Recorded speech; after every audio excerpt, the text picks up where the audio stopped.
Pumasok ako ng 10:30 ng umaga. Umuwi ako ng alas 12 na madaling araw. Pakibilang nga kung ilang oras yung trabaho. Online naman sa buong oras na yun mula alas 10 hanggang alas 12 nagtatrabaho. Pero dahil may customer na naman na late na dumating at ang marami niyang service na ginanap, so yan, late na naman tayo mga labs na kauwi. Diba? Yun. Ganun ang nangyayari. Ayokong dumaan dyan sa may gilid-gilid ng building kasi maraming ipis. Pag-init na kasi ngayon, naglabasan na talaga yung ipis. Yun talaga yung nakakatakutan ko. Kinatatakutan ko. So by the way, new haircut tayo ngayon. Parang nakakabago ng mukha. Nakakapanibago. Nakaka-refresh. Nakakaganda. Ganun. Nakakaganda. So, yun lang. Maglalaba lang ako. Di bali, di-off naman natin bukas. Matulog tayo. Hindi guys. May lalakarin tayo.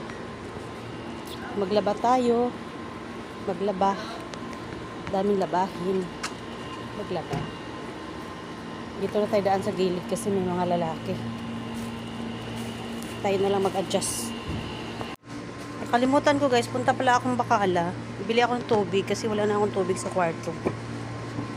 Gusto ko yung malamig. Mahilig talaga ako uminom ngayon ng malamig. Kasi naman guys, napakainit naman kasi talaga. Sobrang init.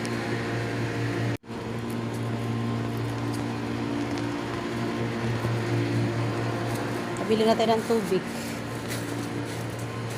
Nag-trip sana ako sa sa Sitcheria na Doritos, kaya lang wala. Yun lang kasi yung mga Sitcheria na pinakain ko eh. Doritos cheese or Nova. Yung mga social Yatos cheese. Ganyan. Sa bahay na tayo.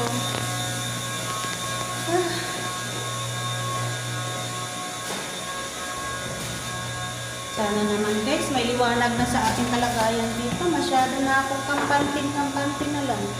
Ayoko na kasi mag-isip. Kasi pag ako nag-iisip guys, sumasakit yung ulo ko. Tapos pag sumakit yung ulo ko, sobrang stress.